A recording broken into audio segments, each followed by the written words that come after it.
여기 와서 처음 제가 말씀을 전하는 게 호세아서였었어요. 호세아 1장에 보게 되면 아브라함이 죽고 누구죠? 여호수아가 그 무리를 이끌어 갔을 때 얼마나 두려웠을까 한번 생각을 한번 해봤습니다. 예. 모세를 죽고 나서 그렇게 했을 때 제가 우리 고목사님 같이 이렇게 제가 연합할 수 있었던 것은 그 고목사님이 좀 세상적이고 좀 세속적이었으면 저도 저분을 따르지 않았고 헌신하지 않았을 거라고 확신합니다. 그러나 모세와 같은 그런 지도력을 보여줬고 헌신적인 모습을 보여줬기 때문에 저 역시도 같이 협력하고 할 수 있었던 것이 큰 축복이 아닌가 싶습니다. 아마 아니었으면 저희들도 낙심이 됐을 거고 또 방황 아닌 방황도 아마 했을 거란 생각이 듭니다.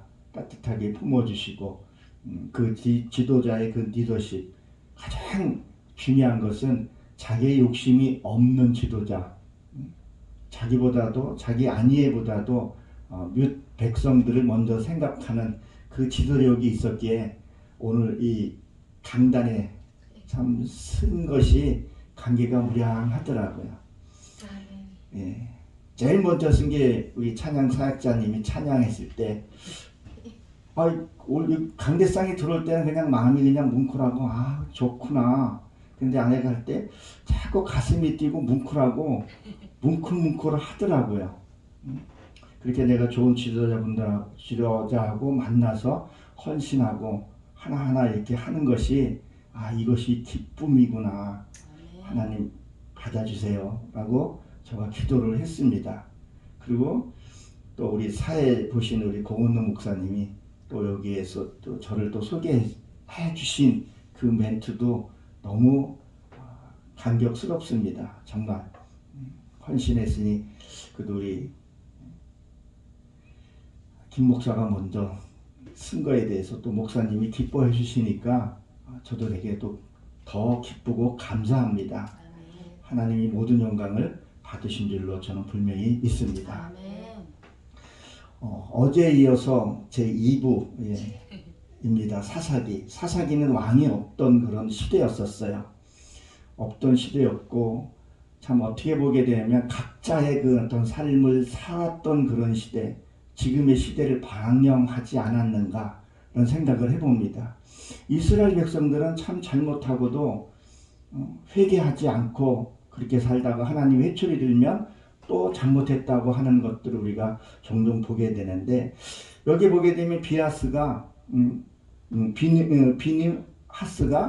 28절에 보게 되면 하나님과의 관계를 회복하고 네가 내일 이 베냐민을 정복하라는 것을 응답을 받게 됩니다. 그리고 그 11지파, 그러니까 이 비니하스가 연합군의 대장인 거죠. 그 리더십을 하나님이 보시고 가장 우리가 중요한 것이 뭐냐? 회개라는 것을 다시 한번 생각을 해봅니다. 요새 정부가 우리나라 정부가 참 암울하잖아요. 암울함이 있어서 오늘 이렇게 좋은 것을 제가 이렇게 보고 그러니까 또 많이 또 위로도 또 받는 것 같아요. 우리의 나라의 살림도 한번 살펴보면서 제가 이것을 본문을 택했던 것 같아요.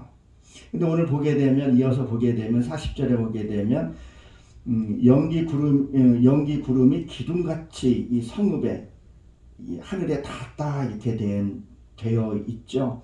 그래서 베냐민 사람들이 뒤를 돌아봤다 그런 말을 했는데 이것은 무엇을 얘기를 하냐면 큰 성에 우리가 볼 때는 어떤 이 구름같이 이렇게 보이지만 하나님이 볼 때는 이게 육의 속성으로 이렇게 비춰지는 장면입니다. 그걸 육의 속성이 뭐냐? 육의 속성이 강한 것을 얘기를 한 거죠. 내 것이 강한 것이 아니라 육의 그 하나님의 것으로 강해야 되는데 육의 것이 강해 버리니까 이 지금 어떻게 되냐는 거죠. 베냐민 지파들이 패배하게 되는 거죠. 그러니까 우리가 이 영적인 삶을 사니까 어떻게 돼야 되냐면 내가 하나님의 말씀으로 강해지면 능히 이기고도 남음이 있는데 그렇지를 지금 못하고 있는 거죠. 그러니까 이것이 어떻게 보면 한 번에 몰려온 것들을 얘기하는 거죠. 근심과 염려 같은 것이 내게 크게 오더라는 거죠. 지나고 나고 하나님과 같이 정복하고 나면 아무 일도 아닌데 이게 너무 크게 다가오게 되는 거죠. 제가 파주에서 살다가 어디로 왔냐면 일산으로 이사를 왔었어요. 이사를 오면서 앞으로 하나님이 분명히 계획이 있겠지만 제가 이사 오면서 얼마나 마음고생을 했는지 몰라요. 아마 내 생에 아마 처음이 거란 생각이 들어요. 집을 딱 사고 나니까 그게 사고 나면 바로 뭔 일을 했으냐 바로 이사를 가야 되는데 거의 1년 반을 거기서 거주하다가 퇴거 명령을 받은 거예요. 오도 갈 데가 없는 거예요. 이것이 얼마나 내게 크게 무섭게 다가오는지 잠을 못 잤었어요. 마치 오늘 이 지금 베냐민 족속이 그렇게 하듯이 그런 사건이었었어요. 그래서 제가 집을 어떻게 급하게 구하려고 저기 연천에 아는 목사님이 있어서 전화를 한번 했더니 여기 집이 널렸다 그러는 거예요. 빈집도 많고 그러니까 일로 오시라 그러더라고요. 그래서 또 숨통이 튀는가 보다 하고 그쪽으로 갔어요. 갔더니 그분이 또 하는 일이 뭐냐면 그냥 부동산에 내려놓고 알아보라고 그냥 가는 거예요. 이게 무슨 건가를 알아봤더니 집값이 장난이 아닌 거예요. 전세도 장난이 아니에요. 거기가 개발이 막 되면서 전철, 지하철도 생기면서 어마어마하게 발전되면서 집값들이 폭등한 그런 상태였더라고요. 그리고 외국인들이 너무 많이 들어와 있어가지고 전세, 월세 구하기가 힘들다는 거예요. 얼마나 걱정이 크겠어요.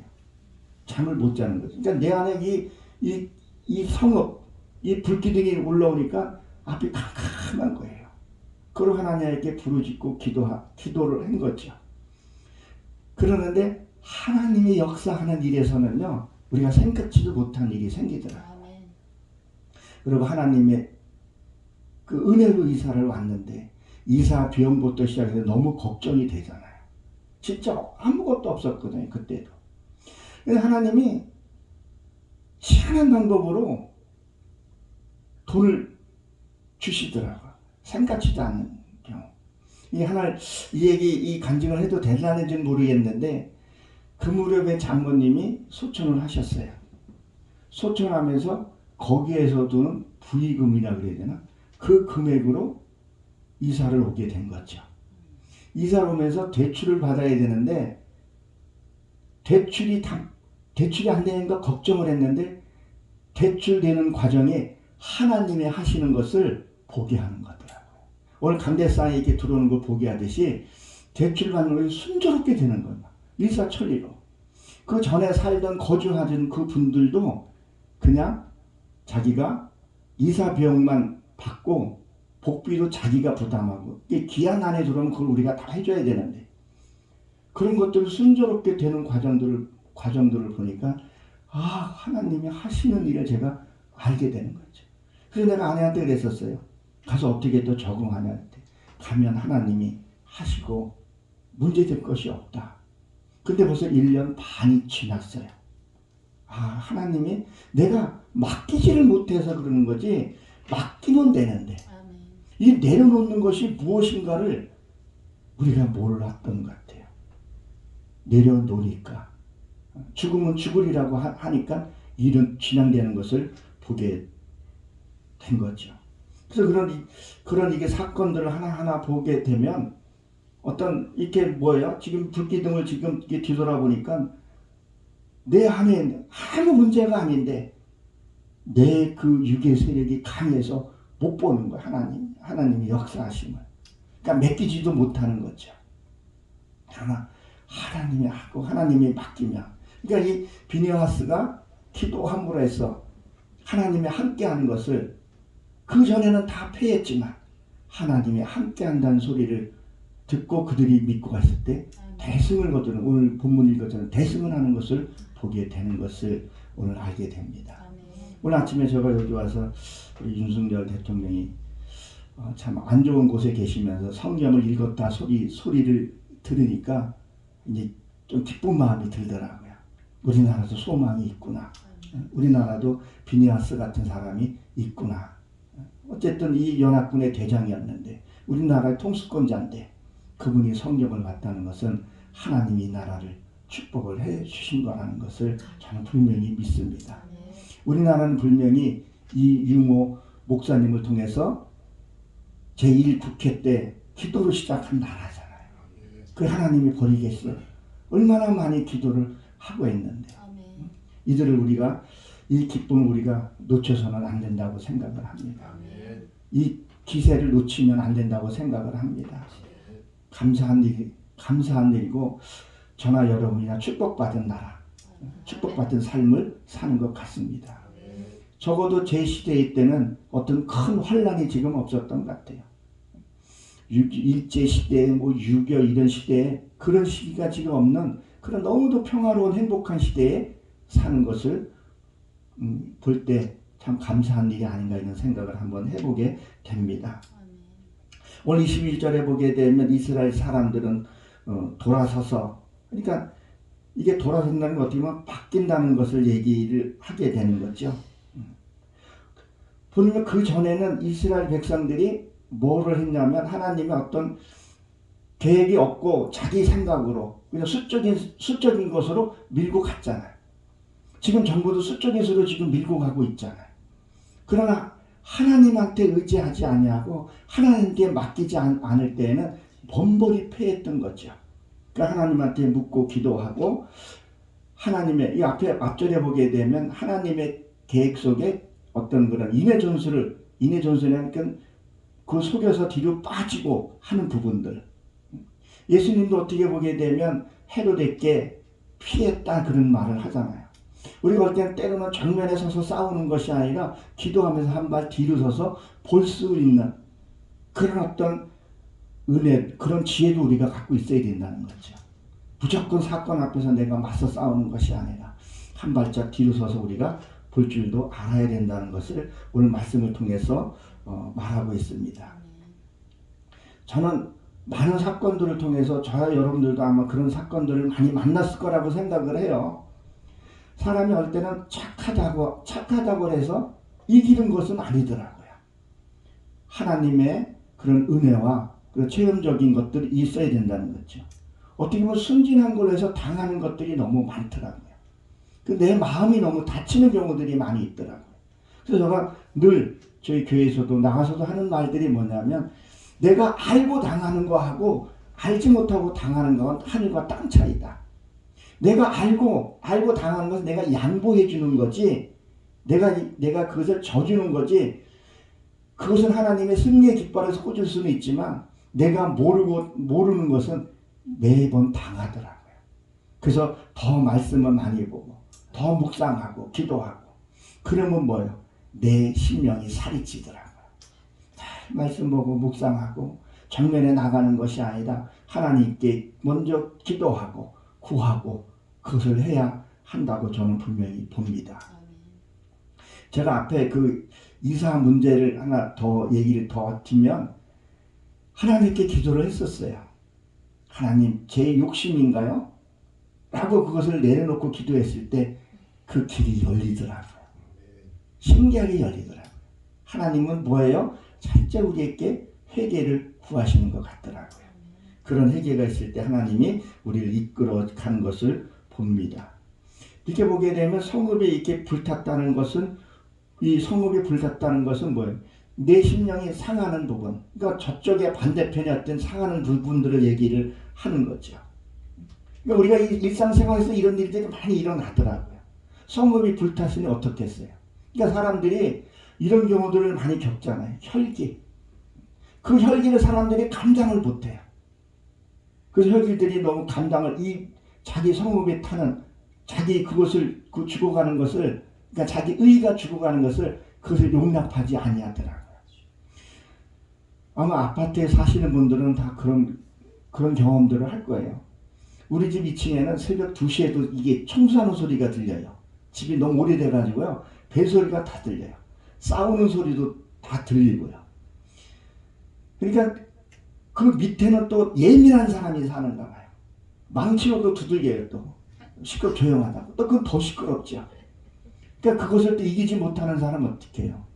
살인 사건도 일어나는 경우도 우리가 종종 본다는 사실. 그러니까 내 마음을 다스리지 못하고 그렇게 되면 어떻게 되냐는 거예요. 살인 사건과 어린 아이들이 노인네를 폭행하는 그런 일들이 생긴다는 거죠. 그러니까 우리가 저 이런 생각을 해봅니다. 우리가 죽는다, 말씀 앞에 죽어야 된다 말은 하는데 이게 어떻게 죽어야 되는지 그냥 막연하게 그냥 말씀을 많이 못 그러면 죽는 것을 알고 갈 수 있는데 이 죽는 거에 대해서 그냥 막연하고 관념적으로만 알고 있는 경우들이 생기더라고요. 그러면 죽는 건 어떻게 죽냐는 거죠. 올 때는 내가 철저히 망신을 당해봐야 되더라고요. 그 망신을 당했을 때 하나님 앞에 무릎을 꿇는 거죠.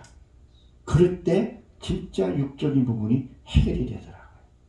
그러니까 망신을 안 당하면 자기가 의라고 생각을 하는데 말씀을 통해서 내가 한번 홀딱 벗은 그게 한번 가야 되더라고요. 그렇게 되면 하나님의 역사가 일어나더라고요. 근데 우리는 그거를 용납을 안 하더라고요. 네가 나를 건드려? 내가 너한테 어떻게 했는데? 이렇게 되니까 안 되더라는 거죠.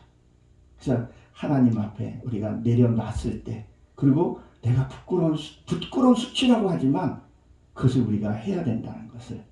그래서 제가 동물의 세계를 보면 내가 가장 싫은 동물이 무슨 동물인 줄 아세요? 예, 하이나를 제일 싫어해요. 왜 하이나를 제일 싫어하냐면요.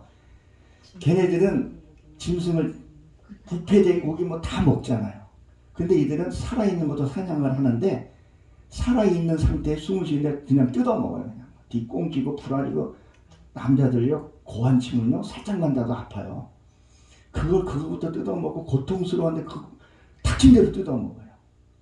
근데 사자나 이런 그런 것들은 숨통을 끊어놓고 먹는데 남의 사냥한 거 뺏어 먹고 아주 나쁜 놈이에요. 진짜 여기에 말하는 그 불량배와 비슷한 그런. 그래서 내가 그걸 보면서도 욕을 해요. 근데 자연의 세계 그 보호단체에서 이렇게 보면요 하이나는 지구상에서 꼭 필요하다고 얘기를 해요. 그리고 하이나는요 이렇게 가족 집단을 이루고 사는데 호랑이는요 짝짓기 위해서 그 새끼를 죽이기도 한다고 그러잖아요. 다른 종들은 그걸 아는 것을 차지하게 죽이기도 하는데 하이나는 그렇지 않대요.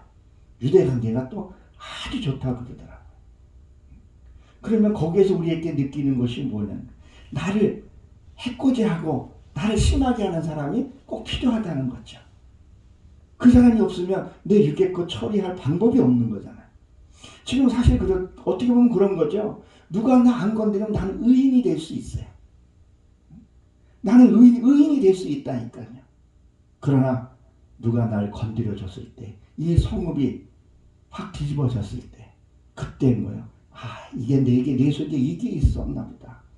이거를 처리해야 된다는 거죠. 그래서 저희 어머니한테도 저 그런 얘기를 해요. 어머니 올 때 너무 속상해 그런 얘기를 해요. 아직 어머니 속에 그거 있기 때문에 그걸 해결하셔야 되는 부분인가 보다. 낙심하지 마시고 어머니 그거 해결하셔야 된다. 어머니 그때 뭘 하셨냐 때 화가 났다는 거죠.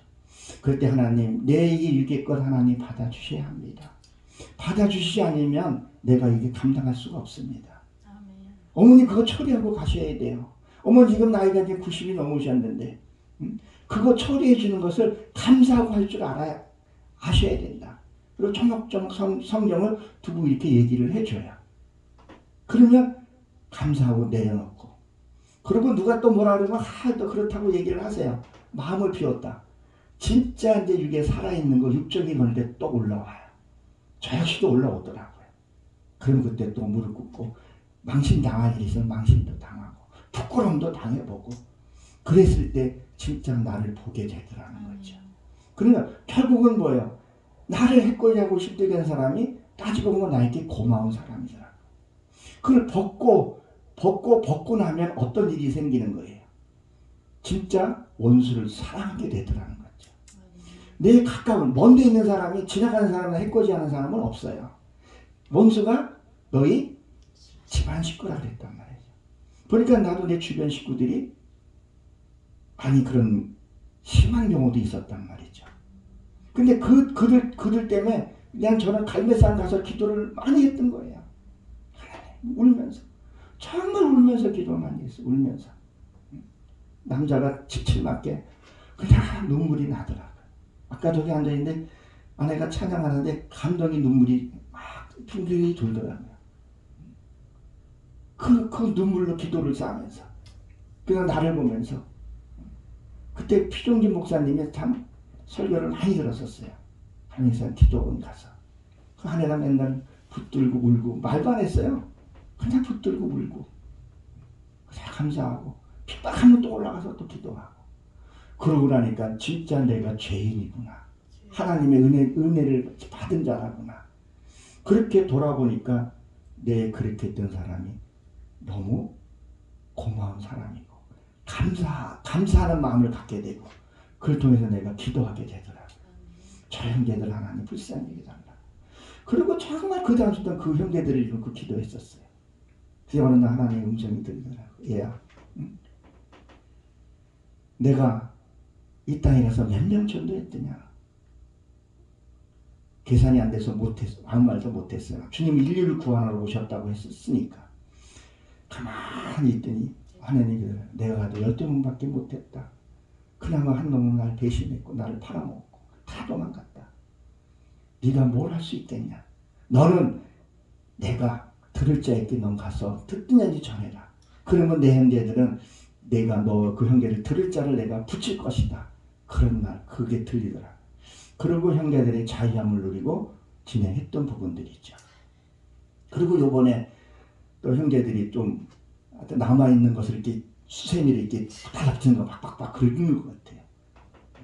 근데 요번에 단호하게 했던 부분들은 더 이상 당신들이 날 위해서 죄짓지 말라고 일단 선을 긋은 거죠. 마치 오늘 베냐민 저기 그 연합군이 잠깐 피했다가 다시 공격하듯이. 그래서 지금 이제 다시 이제 각독하고 회복하는 단계가 가고 있는 부분이라는 것을. 그래서 뭐예요? 우리가 이 이스라엘 사람들이 돌아섰다. 이게 돌아서니까 이게 휴부는 아니더라고. 단어가 좀 다른 단어더라고. 우리가 이렇게 돌아서서 그들을 잡을 수 있는 그런, 그러니까 내 육의 것 그리고 응징할 수 있는 것. 이게 결국은 내가 하는 것 같은데 하나님이 하시더라는 거죠. 하나님이 하시지 않으면요 아무것도 우리 아무것도 할 수 없더라. 그리고 하나님이 우리에게 이루어주면 우리에게 모든 고난을 넘겨주시는 것을 저는 분명히 알고 있습니다. 그래서 우리가 12절에 42절에 보게 되면 뭐라 그랬어요? 이스라엘 사람들 앞에 광야로 길로 향하여 뭐래 추격해서 간다 그랬죠? 이들이 왜 광야로 가냐는 거죠. 왜 광야로? 광야는 숨을 데가 없잖아요. 그냥 허볼판이고 그냥 모래바닥으로 많이 이제 그쪽으로 가게 되는 것을 보게 되는데 그러면 뭘 하니까 이 광야는 짐승들만 사는 곳이라는 거죠. 근데 거기에 보게 되면 맹이라는 단어가 있잖아요.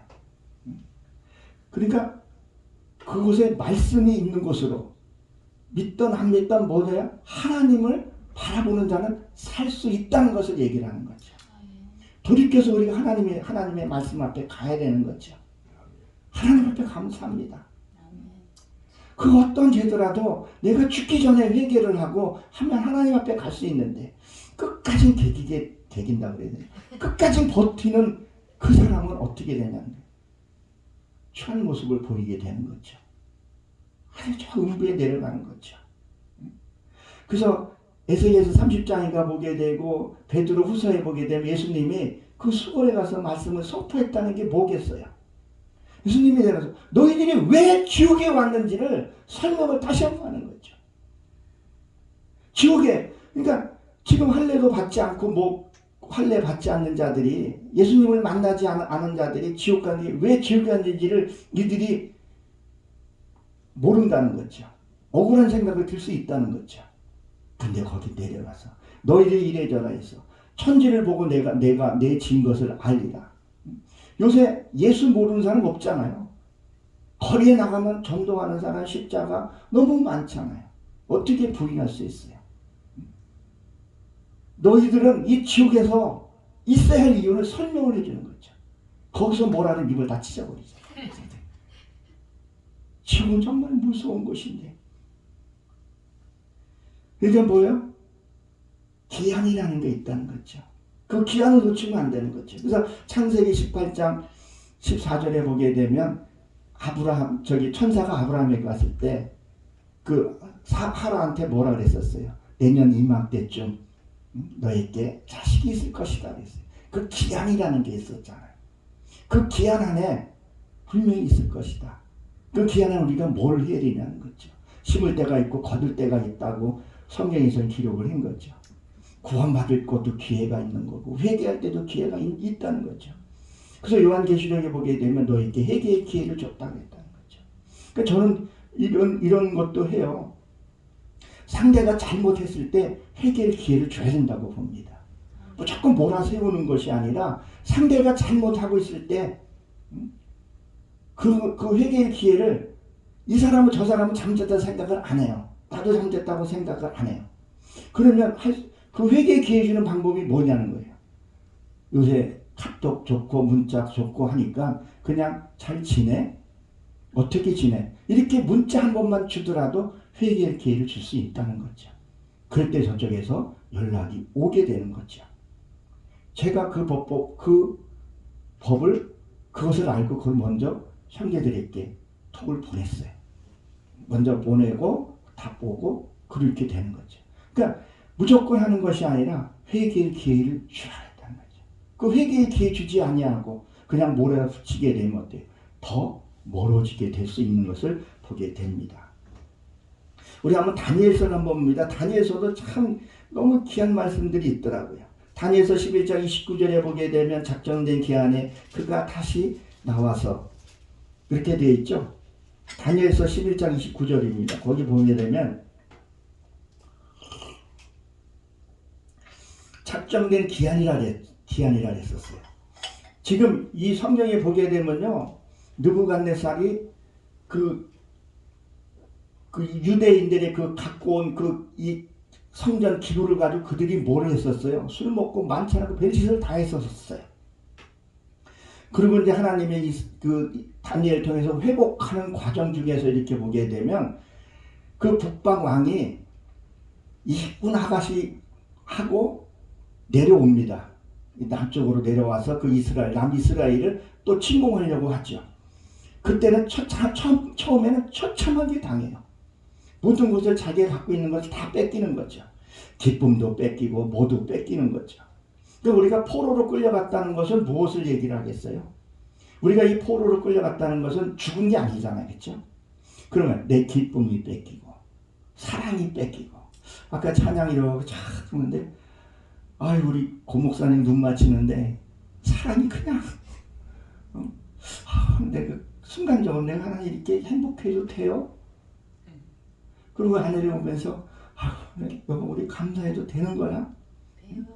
네. 근데 그게 계속 충만해야 되는데 내 근심과 염두를 통해서 포로로 끌려간 거죠. 그럼 기쁨이 없잖아요. 포로는요 이 이스라엘 백성들이 포로로 끌려가서 이 지도자들 같은 경우도 이렇게 고생 안 했잖아요. 이게 보면 이스라엘 백성들 유대인들이 중직들을 다 차지했잖아요. 누구예요? 국무총리했던 요셉도 국무총리하고 다 중직들을 다 맞춰서 편애했단 말이에요. 그래도 포로는 포로라 했다는 거죠. 자유라는 게 없었다는 거죠. 내가 아무리 그걸 누린다 할지라도 내 근심이 보면 아무것도 아니에요. 지나고 보면. 그게 포로 잡힘에 있으면 내 기쁨도 없고 감사도 없는 거죠. 그것을 포로에서 우리가 다시 귀환해야 되는 것을 얘기를 하죠. 근데 이 다니엘서 보게 되면 한 번 와서 또 작정되니 또 내려온 거죠. 또 내려왔더니 어떤 사건이 있었던 거예요. 남이스라엘들이 방어를 잘했다는 거죠. 그래서 다시 왔던 남방에 들어갔더니 이번은 그 전만 못하리라 그랬다. 그 다음에 뭐라 그래야 될까? 기도와 그런 것들 충분히 쌓여지고 나니까 내 기쁨과 감사를 뺏기지 않았다는 거죠. 저희 부부도 그렇더라고요. 어떤 찬양과 감사가 없게 되면요 찌걱찌걱해요. 말씀 떠나고요. 감사 떠나면 찌걱찌걱해요. 제가 오늘 아침에 지하철을 타고 오면서요. 아이고, 5시에 일어났거든요. 저는 뭐 평상시 일어난 대로 일어났는데, 근데 이제 아주 서둘러서 오면서 둘이서 뭔 얘기를 척척 얘기를 하고 깔깔대고 웃고, 지하철이 그 대곡역에서 살 때는 시작점이라서 이렇게 승객들이 많지 않아요. 오면서 둘이 뭐 남의 관심 많은 게 깔깔대고 웃고 막 해요. 그러면서 더 내리면서 야, 이 새벽에 웃는 사람이 몇 명이나 되냐 했더니 아무도 웃는 사람이 없어요. 그냥 뭐 손하고 인상 찌그리고 딱 책 보는 사람 한 사람 봤어요. 그러고 웃고 킥킥대고 웃고 누가 그러겠어요. 그럼 뭐 때문에요? 오늘 여기 성 기구들이 오는 것도 그렇지만 하나님 전에 와서 내가 사랑하는 사람들을 만나고 나를 인정해주는, 나를 안아주는 그 소리가 얼마나 감사해요. 내가 아무리 뭐 코믹한 말을 한다 해도 안에서 그런 기쁨 없으면 안 웃을 거 아니에요. 아, 이게 행복이구나. 이제는 뭐예요? 그 전에 어떤 사람들이 온다 할지라도 나는 뭐예요? 이제는 뺏기지 않는 거죠. 내가 내어줄 것은 내가 내어줄 것은 내 안에 잘못된 생각, 거짓된 것들 아직도 내 안에 분명히 있을 거라는 거죠. 내 죄진 것보다 위에서 흘러온 그 죄들을 빨리 처리해서 더 하나님 앞에 더 가까이 가는 그 기쁨이 나는 되게 크다고 봅니다. 그래서 이들이 지금 성경을 보게 되면 뭐 이삭 죽듯이 또 훑어서 다 죽죠. 하나 또. 그러니까 잘못된 유괴 세력들은 반드시 처리. 하나님 그걸 그냥 보지는 아니하시는 것 같더라고요. 그것들을 볼 때 너무 감사하다 생각을 듭니다. 그래서 이 광야에 들어갔을 때는 숨을 곳도 분명히 없었는데, 그리고 뭐요? 군사가 추격해왔다 그런 말을 하시는 거죠. 자, 우리가 추격해서 가는 것은 무엇을 얘기를 하냐면 내 안에 좀 말씀이 좀 많이 무장이 되어 있어야 될 것 같더라고요. 사람이 어떻게 살다 보게 되면 나는 선의적으로 얘기를 했는데 어떤 걸 궁절한 마음을 했는데 상대에 따라서 그것을 잘못 듣고 오해할 수도 있더라고요. 제가 요새는 좀 뜸한데 이렇게 장애자 시설이나 이런 데를 많이 봉사를 많이 했었어요. 이게 받는 것보다 주는 것이 더 어려울 때가 더 많아요. 되게 조심스러울 때가 더 많아요. 그냥 내가 이렇게 주는 것이 쉬운 것 같지만 그렇지도 않아요. 또 그런 어떤 그 소외된 사람들 만날 때 더 조심해야 되더라고요. 자그만 해도 서운하게 생각할 수가 있게 되더라고요. 그러나 항상 내 기준점에서 보게 되면 상대는 나를 서운하게 생각했을 때 나는 어떤 각오로 서 있냐는 거죠. 나를 함부로 하지 못하게끔. 근데 저는 요새 또 어떤 마음이 들었냐면 나를 함부로 하는 사람이 하나님이, 내가 그 사람을 욕하는 것은 그 사람이 내가 해야 하는 거 얼마 안 되지만 하나님 치면 무섭잖아요. 그거를 내가 좀 이렇게 두는 경우가 있어요. 내가 목회자라서 어깨 올리고 뽕 올리는 것이 아니라, 뽕이라 해서 너무 비속어인데, 어깨 올리는 것이 아니라 우쭐하는 것이 아니라 더 낮은 곳에 섬기면서, 그러나 당신의 나에 대해서는 경계선을 확실하게 둬야 되는 부분, 그런 것들 분명히 있다고 봅니다. 그래서 추격하는 사람 우리가 쫓아낼 수 있어야 되는 거죠. 우리가 아마 많은 분들이 이런 경험들을 했을 거라고 생각을 해요. 무조건 하나님의 뜻이라고 따라가다가 헛발짓 하는 경우들이 생각보다 많이 있더라고요. 저희들이 그런 헛발질도 많이 했던 것 같아요. 분명히 하나님의 뜻이라고 생각을 하고 쫓아갔는데 결과가 아닌 거예요. 기쁨도 없고 감사도 없고. 그러나 하나님이 하시는 일은 자꾸만 해도 감동이 오고 뭉클한 게 생기더라고요. 우리가 무조건 하나님 뜻이라고 따라하는 것이 하나님 기쁨으로 우리가 세워져 가야 한다고 봅니다. 오늘 본문을 보게 되면 47절에 보게 되면 베냐민 사람 600명이 돌이켜 광야로 도망하며 림몬 바위에 이르러 거기에 석 달 동안 지내더라 이렇게 되어 있는데 지금 이 600명은 지금 어디에 광야로 지금 피신한 거죠. 그러니까 어떻게 보면 지금 이들도 말씀 앞으로 지금 가고 있는 거죠. 이게 600명만 지금 살아남은 거예요. 그런데 여기 보면 님몬이라는 것이 보게 되면 성류라는 뜻을 갖고 있습니다. 그러니까 스가랴서 14장에 그 12장에 보게 되면 12장 11절에 보게 되면 거기에 보게 되면 그 독자이된 심정으로 기도하잖아요. 그리고 회개하는 영을 부어줘요. 회개도 내가 하는 것이 아니더라고요. 하나님이 회개하고 하나님이 나의 잘못을 알게 해줄 때 회개한다는 거죠. 그래서 어떤 독자이된 심정으로 기도를 한번 하라는 거죠. 그리고 처음 해준 게 회개더라고요. 이 회개가 이 하다드 님몬이라고 그래요. 이 하다드 님몬은 뭐예요? 이 석류인데 석류는 벌겋게 벌어지면 쫙 벌어지잖아요. 그 석류의 닮은 색깔이 무슨 색이에요? 붉은색이란 말이에요. 그래서 이 아담이라는 단어가 붉다는 뜻을 갖고 있습니다. 그럼 나의 죽은 흔적을 얘기하죠. 그러니까 뭘 얘기하냐면 회개를 얘기해요.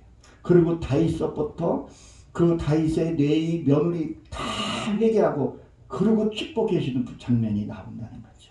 그러니까 지금 이들이 뭐예요? 베냐민은 라헬의 막내 아들이었다는 거죠. 막내 아들은 뭐예요? 겸손을 상징한다는 거죠. 그러니까 성경을 이렇게 자세히 보게 되면 지금 이들이 뭐예요? 그와 같은 일을 했다는 거죠. 하나님 앞에 돌이켜서 회개하는 부분. 우리가 피난했다고 보지만 피난이 아니라 어떻게 보면 하나님 앞에 회개하는 자. 그리고 바위, 이 바위는 우리가 말씀의 바위라고 얘기를 하잖아요.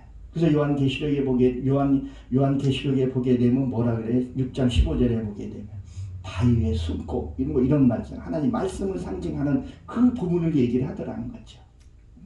그리고 왜 하나님이 이 베냐민 민족을 이 600명을 왜 살려두냐는 거죠. 이것은 하나님의 거룩한 계획이 있었다는 거죠. 요한계시록 12장인가요? 거기에 보게 되면 12지파, 12 사도를 통해서 24장로를 세우기 위해서 완전한 성을 세우기 위해서 하나님이 그 계획을 갖고 있었다는 것을 보게 됩니다. 그러니까 우리가 지금 예수를 믿는다 해도 크리스찬 속에서도 하나님을 모르는 사람이 생각보다 많이 있다는 거죠. 진짜 하나님이 받는 그 회개가 아니라 가십적인 회개가 아니라 진짜 하나님 앞에 회개하고 돌아오는 자는 하나님이 살려두시고 그걸 크게 12민족과 12사도를 통해서 24장로는 뭘 가리켜서 얘기를 하겠어요? 12지파를 통해서 성전을 세워가는 것을 얘기를 하는 거죠. 이 중에 하나도 빠지면 하나님의 성전을 세워줄 수 없다는 것을 성경에서는 분명히 기억하고 있습니다. 그리고 뭐죠? 이스라엘 사람들이 돌아와서 뭐야? 다 칼로 죽이고 불살라 버린다는 거죠. 하나님이 알고게 하는 것은 다 태워버린다는 거죠. 내 심령에서 아직까지도 가십적인 것, 여행을 바라고 하는 것들은 뭐 다 불살라 버려야 된다는 거죠. 그 과정이 어떨 때는 고통스러울 때도 있더라고요. 눈물 날 때도 있더라고요. 그 과정을 지켜야 하는 것을 보게 됩니다. 오늘 우리가 이게 심령 축복 부흥 대성회잖아요. 성경의 창세기 22장 16절에 보게 되면 아브라함이 이삭을 바치고 나서 하나님이 뭐라고 얘기를 합니까? 내가 나에게 맹세하여 이르되 내가 너를 반드시 복준다 그런 말을 하잖아요. 하나님이 그런 자에게는 하나님이 반드시 복준다는 거예요. 누구의 이름으로요? 하나님, 내가 여기서 뭐를 하겠다 그러는데 내가 우리 아내 명예를 걸고 내가 맹세할게. 그 아무 위험이 없잖아요. 근데 아니 목사님 내가 내 이름으로 내 명예를 가지고 내가 이거 하겠습니다 하고 다르잖아요. 하나님이 내가 내 이름으로 맹세한다. 네 그 백세거든 그 아들을 내게 바쳤으니 내가 맹세에 너에게 복주겠다는 거죠. 무별과 같이 빛나게 해주시겠다는 거죠. 모래와 같이 빛나게 해주시겠다는 얘기를 하는 거잖아요. 하나님이 그 맹세 보면 지켜가고 있잖아요. 아직도 지금 1월달이니까 10년이잖아요. 10년. 이 내 안에서 이 부흥이 일어나려면, 진짜 안팎으로 복을 받으려면 이 사사시대 때 그 불량배들이 저지른 거, 처음에 베냐민들이 그걸 감쌌단 말이죠. 지키려고. 결국은 패망했던 거죠. 참 또 얘기하면 안 되지만 지금 더불어민주당 어때요? 저게 이제 분명히 와야 될 건 분명하잖아요. 이 나라는 법치국가인데 와야 되면 그 중에서 다시 돌아오는 사람들이, 여기 600만이 살려는 데는 돌아오는 사람이 분명히 있어요. 요거 나쁜 말로 하면 간신일 수도 있겠죠. 또 현명한 사람들은 진짜 돌아서서 올 수 있듯이. 저는 이 말씀들을 이렇게 보면서 저도 많은 무리를 찾는 것보다 하나님이 나를, 그리고 나를 그냥 진심으로 인정해주는, 뭐를 하니까 진심으로 나를 인정해주면 안 해도 그거를 같이 느끼고 있으니까 너무 감사하고 행복한다는 거죠. 그래서 이런 안팎으로 심령으로도 우리가 복을 받고 하나님 얼마나 기뻐할까, 이런 생각을 해봅니다. 정말 행복합니다. 우리가 더 나은 날을, 정말 근심 없는 그런 목회가 우리 삶 속에서 이루어질 거로 분명히 믿습니다. 그래서 연합군이 저번에는 반격했고 승리했습니다. 우리 같이 승리하여 하나님의 더 큰 영광을 돌리기를 주의 이름으로 축원합니다. 기도합니다. 하나님,